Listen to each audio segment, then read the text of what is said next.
Sejarah dinasti Ming pernah mencatat kedatangan orang Frank atau Portugis pada Tarik Zhengde pada tahun 1506 sampai 1521. Kedatangan mereka dinilai memberikan pengaruh buruk yang disebabkan melalui kekerasan dan menyebabkan berhentinya pengiriman upeti ke kaisar kala itu.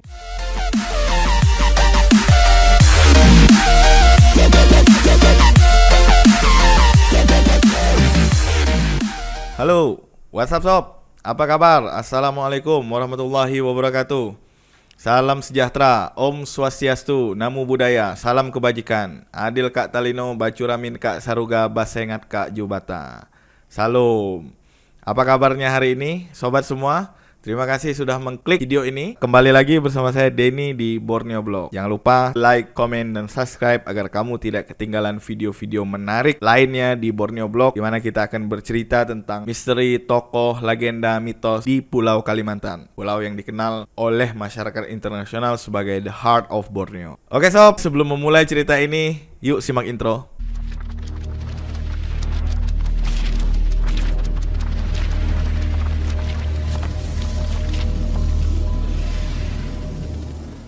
Jadi di video kali ini saya akan bercerita tentang salah satu kerajaan di mana sejarahnya terlupakan. Kalau sobat-sobat pernah dengar, ini adalah Kerajaan Buni. Jadi kerajaan ini merupakan kerajaan kuno yang pernah dicatat dalam sejarah. Sumber Tiongkok pada dinasti Song pada kisaran tahun 920 sampai 1279 pernah mencatat kerajaan ini dalam buku sejarah. Sejarah dinasti Song mendeskripsikan kerajaan ini terletak di Laut Barat Daya. Jadi menurut catatan ini jaraknya sekitar 45 hari dari Jawa dan 40 hari dari Sanbozai atau Palembang, dan dari Champa atau kerajaan Islam di Asia Tenggara itu sekitar 30 hari. Jadi sob, hal ini juga diungkap oleh salah satu sejarawan asal Belanda bernama Willem Pieter Groeneveld pada bukunya yang berjudul Nusantara dalam Catatan Tionghoa, yang menulis bahwa kerajaan tersebut letaknya di pantai barat Kalimantan. Raja bernama Mahamosa. Jadi raja ini dikenal sombong dan tidak tahu sopan santun. Suatu hari utusan dari Kekaisaran Tiongkok datang menghadap Mahamosa. Jadi ia disuruh kaisar mengirimkan upeti. Namun ia beralasan baru saja dijarah kerajaan Sulu, sehingga mereka sedang lemah dan miskin. Sehingga sob, tidak mampu mereka memberikan persembahan kepada kaisar di Tiongkok. Utusan itu kemudian berkata, Jawa telah mengakui dirinya sebagai bawahan. Mengapa engkau takut pada Jawa tetapi tidak pada kekaisaran langit? Jadi itu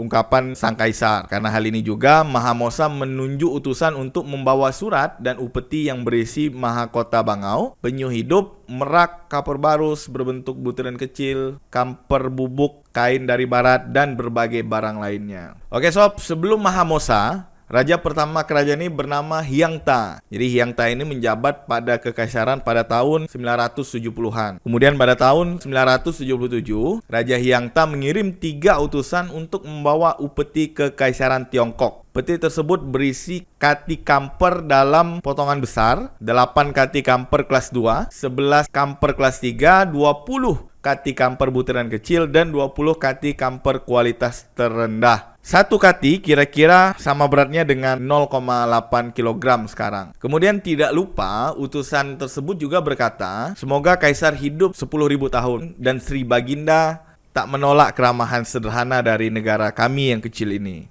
Itu adalah kali pertama mereka datang ke Tiongkok. Jadi dulunya belum ada utusan dari kerajaan Buni yang dikirim ke sana, sob. Karenanya tidak pernah disebutkan dalam sejarah. Jadi tulis catatan ini. Dalam sejarah dinasti Song, Buni merupakan kerajaan yang dikelilingi dinding dari papan. Penduduknya diperkirakan lebih dari 10.000 jiwa. Selain wilayah kotanya sendiri, rajanya juga menguasai 14 wilayah lainnya di sekitar kerajaan. Jadi sob, meski berstatus kerajaan, namun kota kerajaan Buni rata-rata rumah warganya beratap rumput, sedangkan tempat tinggal sang raja beratap daun palem. Jadi singgasana raja seperti dipan dan dibuat dari anyaman tali. Pada saat raja berpergian, raja dibawa menggunakan selembar kain lebar. Jadi yang mirip seperti hemok. Hemok itu biasa kita gunakan untuk baring dan diikat di antara 2 kayu. 100 tahun kemudian, kerajaan Buni dicatat kembali mengirim upeti ke Kekaisaran Tiongkok. Utusannya bersama Sri Maja. Setelah itu catatan tentang kerajaan ini tidak ada lagi. Barulah pada masa dinasti Ming, jadi dinasti Ming itu berkuasa sekitar tahun 1368 sampai 1643, eksistensi kerajaan ini dilanjutkan oleh Mahamosa. 35 tahun berlalu setelah utusan Mahamosa dikirim, Raja Buni telah berganti. Penggantinya bernama Raja Marajakala. Jadi raja ini memberangkatkan utusannya. Pada masa Raja Marajakala, hubungan Buni dan Tiongkok sangat baik, ya sob. Hingga sang raja sendiri pernah datang menghadap kaisar. Raja juga pernah berkata kepada kaisar, orang-orang tua di negara hamba semuanya mengatakan ini disebabkan oleh perlindungan kaisar yang suci.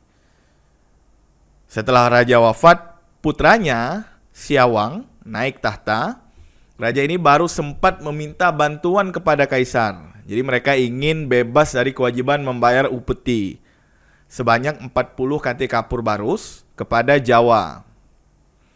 Upeti ini untuk selanjutnya akan dikirim ke istana kaisar. Sepertinya permohonan itu dikabulkan oleh sang kaisar. Jadi sob, hingga tahun 1425 hubungan antara Buni dan Tiongkok masih terjaga dengan baik. Tetapi kian lama hubungan ini kian redup setelah 1 abad kemudian. Sejarah dinasti Ming pernah mencatat kedatangan orang Frank atau Portugis pada Tarik Zhengde pada tahun 1506 sampai 1521. Kedatangan mereka dinilai memberikan pengaruh buruk yang disebabkan melalui kekerasan dan menyebabkan berhentinya pengiriman upeti ke kaisar kala itu. Selain itu, terjadi perang saudara antara tubuh kerajaan Buni, penyebabnya adalah kerajaan kehilangan penerus.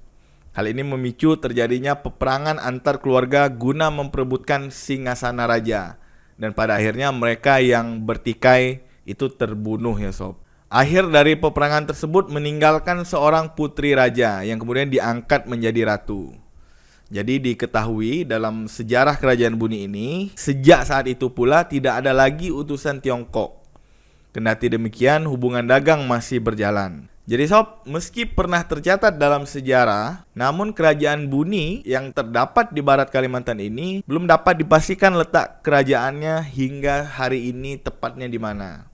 Deskripsi negara ini juga tidak jelas dan tidak bisa digunakan untuk menentukan lokasi sebenarnya di mana sih kerajaan ini berada. Kata Grondeveld, ya, seorang sejarawan dari Belanda. Seorang sejarawan asal Indonesia juga, Profesor Slamet Muljana, dalam tafsir sejarah negara Kretagama, jadi dia menghubungkan catatan ini dengan negara Brunei sekarang. Jadi beliau menulis Buni ini biasa disamakan dengan Brunei di bagian barat Kalimantan. Sebagaimana yang disebutkan di negara Kretagama, Brunei atau Brunei masuk ke dalam wilayah Pulau Tanjung Pura kala itu dan telah terpengaruh oleh kerajaan Majapahit. Jadi dalam masa akhir Majapahit, arkeolog Hasan Jafar menyebutkan letak Tanjung Pura sebenarnya belum bisa dipastikan. Namun demikian oleh para sarjana dihubungkan dengan daerah di Kalimantan. Beliau menuturkan. Oke, sob, demikian cerita salah satu kerajaan yang tercatat dalam sejarah tapi lokasinya hari ini tidak dapat dipastikan, yang berada di Pulau Kalimantan, tepatnya di sebelah barat. Terima kasih banyak bagi kalian yang sudah menonton video ini. Jangan lupa sekali lagi like, komen, dan subscribe agar kalian tidak ketinggalan cerita-cerita berikutnya di channel Borneo Blog. Sampai jumpa.